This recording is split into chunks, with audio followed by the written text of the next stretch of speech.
Hey, friends! Time to revisit the 1980s. That's right. We're looking at an Australian movie featuring a war and time travel. To wit, The Time Guardian from 1987. Our story goes like this. In the distant future of 4039, war has ravaged the Earth, and humanity is almost wiped out by these here cyborg dudes. They aren't robots or androids, but more like Cybermen or Cylons. So the people in this city decided to invent time travel.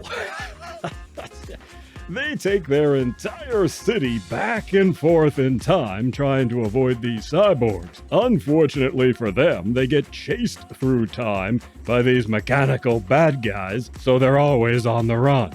The city is defended by soldiers, including this guy, Ballard, who is a badass, no-nonsense Cylon killer. He's got a big gun, if you know what I mean.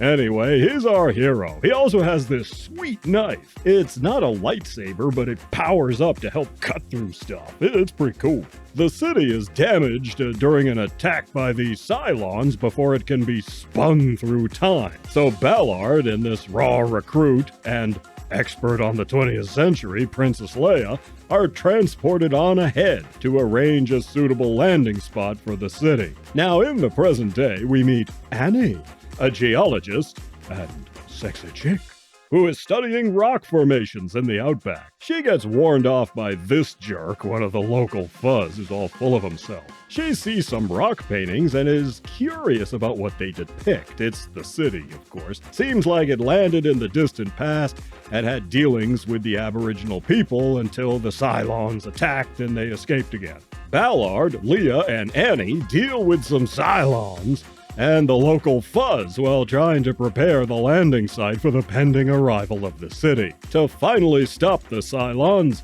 Ballard must remove a key component of the city's engine, the ultimate weapon, a time dildo, and use it against them. It conveniently has a pistol grip. Can Ballard stop the Cylons and save the day? Will he win the war and the sexy chick? In our cast, we have Tom Burlinson as Ballard. He went on to appear in The Man from Snowy River and Piece of Cake, a miniseries about World War II fighter pilots. That show was very well regarded. He was really trying here. I did like him, if not the character he got stuck with, which is way over the top in a lot of places, especially in the early going. He kinda reminded me a little bit of a young Martin Sheen for some reason. Nikki Coghill is our love interest, Annie.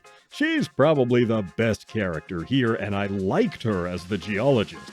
Coghill plays her very well. She's a suitably cute 80s lady, too. She appeared in a lot of things over her career, including some long-running series on Australian TV. She was in a soap opera called Neighbours for over 200 episodes. And she was in a popular series called The Flying Doctors, about a team of medicos who travel by airplane to help people in the outback. She also appeared in a series called Thunderstone, which sounds interesting. It's about a comet striking the Earth and turning the world into a deep freeze. When not living underground, the people do the Mad Max thing, I guess, based on these images. One of the other soldiers, the sergeant, was played by Tim Robertson. He also appeared in Thunderstone and The Flying Doctors and pops up in a small role in Cry in the Dark, the 1988 movie with Meryl Streep and Sam Neill. And then we have the name brands, at least for the rest of us outside of Australia. Dean Stockwell plays the leader of the council running the city. He's all right.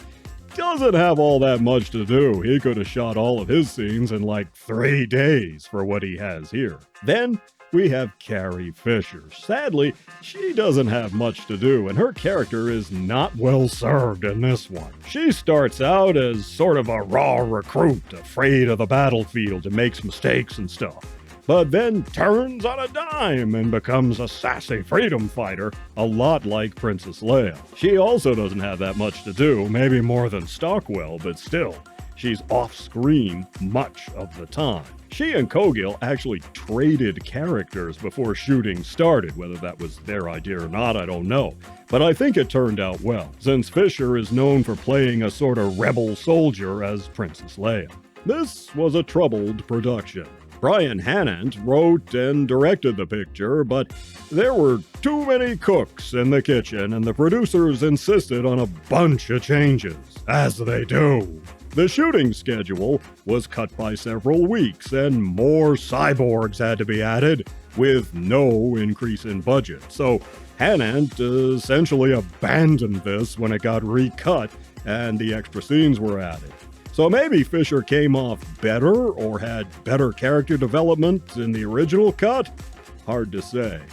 This guy who raised Ballard is a sensei. He also makes no sense at all here. He mentions training Ballard has, but how does that allow him to remove the time dildo from the energy stream barehanded? I got the feeling that originally this sensei had much more to do, and maybe we might have seen Ballard getting some training and using the Force or whatever.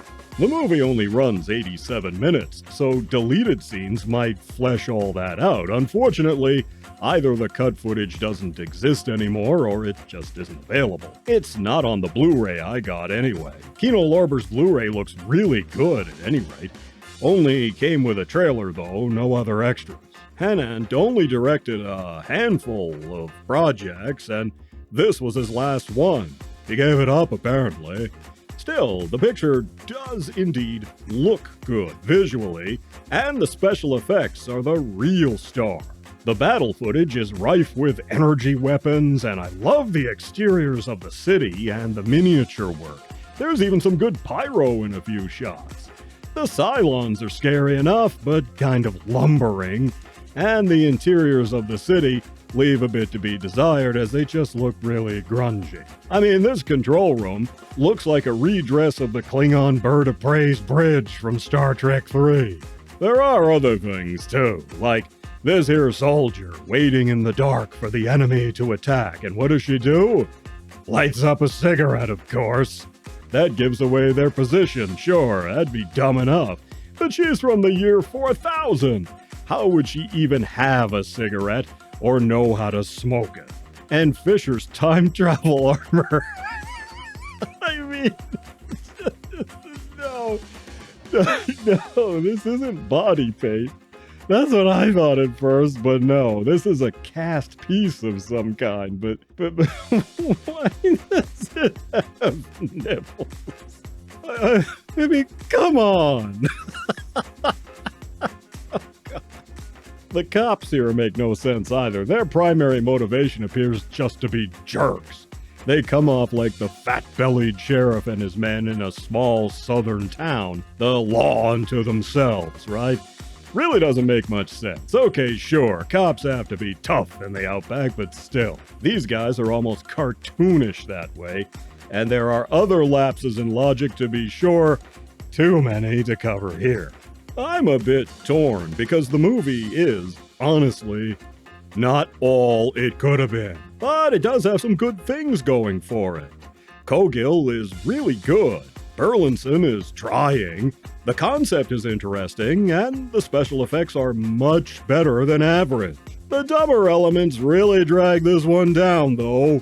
But it's still worth seeing for fans of sci-fi and Ozploitation movies. And the movie does look good visually. So I'm giving The Time Guardian 2.25 paws up. That extra quarter paw is for the effects team.